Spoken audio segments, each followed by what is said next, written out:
नमस्कार मित्रों, आदर्श विद्या मंदिर बधाने के YouTube चैनल पर आपका हार्दिक स्वागत एवं अभिनंदन। आज हम कक्षा 10वीं के गणित विषय के अंदर अध्याय 12 वृत्त में प्रश्नमाला 12.2 चल रही थी, जिसके अंदर आज हमारा भाग है 12.2 का प्रश्न संख्या 4। तो चौथा प्रश्न इसके अंदर है, आकृति में दो समान जीवाएं ए बी व सी डी एक दूसरे को ई पर प्रतिच्छेद करती है। सिद्ध कीजिए चाप DA चाप CD CB के बराबर है। इसके अंदर ये दे रखा है कोई भी एक वृत्त है। इस वृत्त के अंदर दो जीवाएं दे रखी है AB और CD। ये AB और CD दोनों क्या है? समान है। दोनों जीवाएं समान है, वो एक दूसरे को कहां प्रतिच्छेद कर रही है? E के ऊपर प्रतिच्छेद कर रही है। तो आपको सिद्ध करना है जो D से A चाप है, अर्थात D से A ये वाला चाप है, ये वाला, और ये चाप किसके बराबर है? CB चाप के बराबर है। ये आपको क्या करना है? सिद्ध करना है। अब इसके लिए अपन क्या करेंगे? आपको सिद्ध करना तो सबसे पहले दिया गया क्या है, लिखो। दिया गया क्या लिखेंगे? किसी वृत्त की दो समान जीवाएं AB व CD हैं जो E पर प्रतिच्छेद करती हैं। समझ में आ गया? अब देखो, E पर प्रतिच्छेद करती है, आपको अब सिद्ध क्या करना है वो भी लिख दो। सिद्ध करना है AD चाप, ऐसे भी लिख सकते हैं, समझ में आ गया? और या ऐसे भी लिख सकते हैं, चाप AD बराबर चाप CB, दोनों सही है। जो अच्छा लगे वो लिख सकते हैं। अब उसके बाद अपन उत्पत्ति के अंदर करेंगे। देखो, इसके अंदर एक लाइन लिखनी पड़ेगी, यदि किसी वृत्त की दो जीवाएं समान हैं तो उस जीवों के चाप भी क्या होते हैं? समान होते हैं। तो देखो, इसके अंदर आपको ये दे रखा है AB, जीवा AB बराबर जीवा C और D, ये आपको दे रखा है। A से लेकर B जीवा और C से लेकर D जीवा आपको बराबर है। तो यहां पर क्या लिखेंगे? किसी वृत्त की दो जीवाएं, किसी वृत्त की दो जीवाएं समान हो तो उस जीवा द्वारा बने दोनों चाप भी बराबर होते हैं। समझ में आ गया? देखो, ये पूरी जीवा है तो इसके द्वारा ये चाप बना, तो ये जीवा है इसके द्वारा ये चाप बना, तो जो जो जीवा है उसके द्वारा जो चाप बने वो दोनों चाप भी बराबर होते हैं। तो यहां लिख देंगे, अतः चाप, या मैं चाप ऐसे लिखूंगा, ठीक है ना? क्या हो जाएगा? ADB, ये चाप है ना, चाप ADB चाप। समझ में आया? देखो, AB जीवा द्वारा कौन सा चाप बना? यही तो बना है, ADB चाप। तो मैं ADB चाप बराबर CD द्वारा, जीवा द्वारा कौन सा चाप बना? कौन सा बना? देखो, DBC या CBD, कोई कैसे भी लिख सकते हो। तो हम CBD लिखेंगे। क्या लिखेंगे? CBD चाप है या नहीं है? दोनों जीवा द्वारा बने चाप भी क्या है? बराबर है। अब आपको क्या चाहिए? ये और ये चाहिए बराबर करने, तो इसको अपन को हटाना पड़ेगा। तो अपन क्या करेंगे? दोनों पक्षों में से ये चाप अपन क्या निकाल देंगे? बाहर निकाल देंगे। तो क्या लिखेंगे? देखो, दोनों पक्षों में से BD चाप घटाने पर, समझ में आ गया? चाप घटाने पर दोनों में से घटा दो तो क्या हो जाएगा? ADB चाप माइनस BD चाप बराबर, इधर भी घटा दो, CBD चाप माइनस BD चाप। अब देखो, मैं इस पूरे चाप में से भी ये घटा दिया तो पीछे क्या बच गया? AD। देखो, ADB में से B और D बाहर निकाल दूं तो पीछे A और D चाप बचेगा या नहीं बचेगा? तो यहां हो जाएगा AD चाप बराबर CBD कौन सा है? CBD में से या B और D बाहर निकाल दो, पीछे क्या बचेगा? CB चाप। कौन सा बचेगा? CB चाप। और यही आपको करना है, अर्थात चाप AD बराबर चाप CB, चाप AD बराबर चाप CB। यहाँ क्या लिखेंगे? इति सीधा। समझ में आ गया? तो इस प्रकार ये हमारा प्रश्न संख्या क्या है? 4। अब देखते हैं हम अगला प्रश्न संख्या 5। तो अब देखते हैं हम अगला प्रश्न संख्या 5। आकृति में ABCD एक वृत्त की समान जीवाएं हैं। वृत्त का केंद्र O है और OM लंबवत AB और ON लंबवत CD। तो सिद्ध कीजिए कि कोण OMN बराबर कोण ONM। देखो कैसे है, एक वृत्त दे रखा है, इसके अंदर दो जीवाएं हैं A और B, C और D, और दोनों जीवाएं क्या है? समान है। वृत्त का केंद्र क्या है? O है, ये रहा केंद्र। और ये भी दे रखा है जो OM लंबवत AB के ऊपर, इसके ऊपर लंबवत है। समझ में आ गया? ये जीवा हो गई, एक केंद्र से इसके ऊपर लंबवत है या नहीं है? और इस जीवा के ऊपर ये भी लंबवत है, और दोनों जीवाएं समान है, तो केंद्र से दूरियां क्या होती है? समान होती है। ये जीवा और ये जीवा समान है, तो ये दूरी और ये दूरी भी समान होगी नहीं होगी? अब दोनों दूरियां समान है, तो आपको करना क्या है? सिर्फ ये करना कि ये कोण और ये कोण बराबर है, ये पता करना है। तो इसके एक लाइन के अंदर आंसर है, क्या होगा बताओ? देखो एक त्रिभुज बन रहा है ना OMN, इस त्रिभुज के अंदर दो भुजाएं समान हो रही है। कौन कौन सी? ये वाली और ये वाली। क्यों हो रही है? क्योंकि ये जीवा और ये जीवा समान है, और जीवा पर केंद्र से दूरियां समदूरस्थ होती है। तो ये भुजा और ये भुजा समान हो गई, ये त्रिभुज कौन सा बन गया? समद्विबाहु त्रिभुज बन गया। अब समद्विबाहु त्रिभुज है तो इसके समूह कोण भी क्या होते हैं? समान होते हैं। तो ये दोनों भुजाएं बराबर है, तो इन दोनों भुजाओं के सामने वाले कोण भी क्या होंगे? समान होंगे। तो यही आपका इसका 5वां का आंसर था, सिद्ध कर दिया। तो हम सबसे पहले लिखेंगे दिया गया। ओके, वृत्त में दो समान जीवाएं A, B व C, D हैं, और केंद्र क्या है? जिसका केंद्र O है, और दे रखा OM लंबवत AB और ON लंबवत CD, ये दे रखा है। सिद्ध क्या करना है?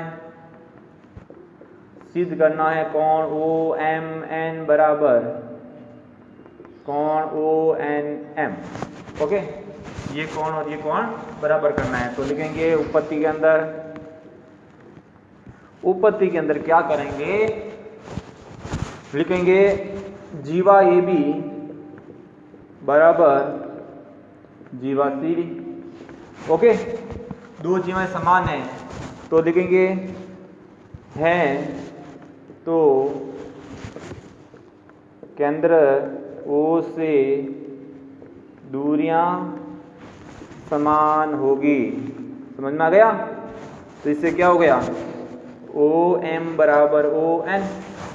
ये हुआ या नहीं हुआ? अब देखते हैं त्रिभुज OMN में OM बराबर ON है, अर्थात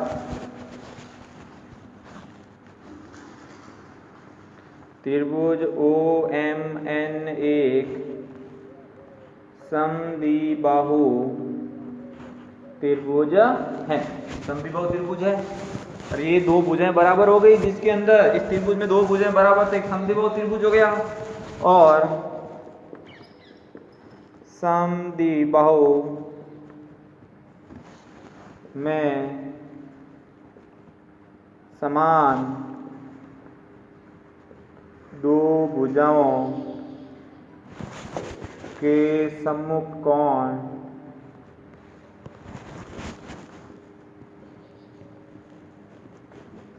कोण भी समान होते हैं। समझ में आ गया? दो भुजाएं बराबर, दोनों के सम्मुख कोण भी क्या होंगे? समान। अतः कोण OMN एन बराबर कोण ओ एन एम इति सीधा। ये आपका आंसर समझ में आ गया। ये दोनों जीवाएं बराबर है, केंद्र से दूरी समान है, तो समद्विबाहु त्रिभुज बन गया। समद्विबाहु त्रिभुज के दोनों समकोण कोण समान होते हैं, तो ये दोनों कोण समान हो गए, और यही आपको सिद्ध करना था। तो इस प्रकार ये हमारा प्रश्न संख्या कौन सा हो गया? 5। अब देखते हैं हम अगला प्रश्न संख्या 6। तो हमारा अगला प्रश्न संख्या 6 है, आकृति में O और O डैश दिए गए वृत्तों को केंद्र हैं, AB समांतर O डैश है, सिद्ध कीजिए AB बराबर 2O डैश। तो देखते हैं इसके अंदर आपको क्या दो वृत्त दे रखे हैं, जिसका एक का केंद्र है O डैश और एक का केंद्र है O, और आपको B से लेकर A तक पूरी दो वृत्तों की जीवा काट रही है। देखो, एक तो B से लेकर C O डैश वृत्त की जीवा है, और O केंद्र वृत्त के लिए A से लेकर C इसकी जीवा है, और ये देखो केंद्र से जीवा के ऊपर लंबवत है या नहीं यहाँ पर, और ये भी देखो इसके ऊपर क्या है, लंबवत है। आपको सिद्ध करना है जो A और B दूरी है इसकी डबल है, ये आपको क्या करना है, सिद्ध करना है। तो सबसे पहले लिखते हैं दिया गया क्या लिखोगे, O व O डैश दिए गए वृत्तों के केंद्र हैं, जो क्या प्रश्न में दे रखा वही लिखेंगे, समझ में आ गया। और ए बी समांतर क्या है, O डैश, और सिद्ध क्या करना है वो भी लिख लो। सिद्ध करना है ए बी बराबर 2O डैश। ओके, अब हम करते हैं उपपत्ति के अंदर, बहुत सिंपल है, छोटा सा ध्यान रखना है इसके अंदर। देखो, BC O डैश के अंदर की जीवा है या नहीं है? BC O डैश केंद्र की जीवा है या नहीं है? और BC के ऊपर लंबवत है O डैश E, ये भी है, इस जीवा के ऊपर ये लंबवत है। तो यहां से अपन को क्या मिल जाएगा, अतः BE बराबर EC, BE बराबर EC। अब ये दोनों बराबर है, तो मैं BC का मान किस रूप में लिख सकता हूं, बताओ BE सर। तो BC को मैं ऐसे लिख सकता हूं BE प्लस EC, मतलब इस पूरी दूरी को मैं इस दो अलग अलग भागों में लिख सकता हूं क्या। अब देखो, मुझे इसके बारे में चाहिए, तो मैं इसी रखना है, BE हटाना है, तो आज से मैं लिखता हूं BC बराबर, तो मुझे BE हटाना है, तो BE की जगह मैं EC लिख सकता हूं ना, क्योंकि ये लंबवत होने से दोनों बराबर है। तो यहाँ EC प्लस EC, तो BC का मान क्या हो गया, 2EC, समीकरण नंबर 1। समझ में आया यहाँ से। इसी प्रकार इधर देखते हैं, इधर भी देखो, ये CA क्या है, जीवा है, तो यहाँ लिख देंगे AC केंद्र O की जीवा है। तो यहां से भी देखो OD लंबवत किसके ऊपर है, AC पर लंबवत है या नहीं है। तो यहां से भी क्या हो जाएगा, अतः CD बराबर AD, ये दोनों भी तो बराबर हो गए। अब मुझे पूरा AC का मान चाहिए, तो मैं यहां से AC क्या कर लेंगे बताओ, पूरा AC ये दोनों का योग के बराबर होगा, और मैं अब डायरेक्ट लिख रहा हूं इसका योग इसका योग, चलो ऐसे पूरा लिख देते हैं, CD प्लस AD या DA, दोनों योग के बराबर है। अब ये दोनों बराबर है, मुझे ये चाहिए, तो मैं इसका डबल करके लिख सकता हूं। तो यहां से AC का मान हो जाएगा CD प्लस CD, तो 2CD होगा या नहीं होगा, यहां से समझ में आ गया है। तो यहां पर लिख देना CD बराबर AD। ओके, तो यहां से CD लिख देते हैं, ठीक है। ये समीकरण नंबर कौन सी आ गई, 2। क्या किया, वापस देखो, इस पूरे को इसका डबल करके लिखा, इस पूरे को इसको डबल करके लिखा है। अब मुझे क्या चाहिए, देखो, अब मुझे पूरी AB दूरी, पूरी A से लेकर B की दूरी, मैं इसका डबल और इसका डबल जोड़ू तो हो जाएगा, क्योंकि ये पूरा दोनों बराबर है, ये पूरा दोनों बराबर है। या तो समीकरण 1 और 2 से देखो, इस AB को BC प्लस CA लिख देता हूं पहले, बी सी प्लस सी ए। क्या किया, पूरी ए बी को बी सी प्लस सी ए लिखा। अब समीकरण 1 और 2 से बी सी और ए सी का मान रख दूं, तो यहां से लिख दो समीकरण 1 से, समीकरण 1 व 2 से मान रखने पर, ओके, तो क्या हो जाएगा, ए बी बराबर बी सी का मान क्या है 2EC प्लस ए सी का मान क्या है 2CD, 2CD। अब दोनों में से कॉमन क्या ले लूं, 2 कॉमन ले लिया, पीछे क्या बच गया EC प्लस CD। ओके, अब EC प्लस CD का है EC प्लस CD, इसको क्या लिख सकते हैं, E से D लिख सकते हैं। तो यहां पर मैं लिखता हूं AB बराबर 2ED। समझ में आ गया, कहां से आया, ये ED बराबर EC प्लस CD है, ये ध्यान रखना, ठीक है ना। अब देखो, अब इसके अंदर क्या करना है, समीकरण नंबर 3 दे दूं, ओके, अब 3 दे दिया।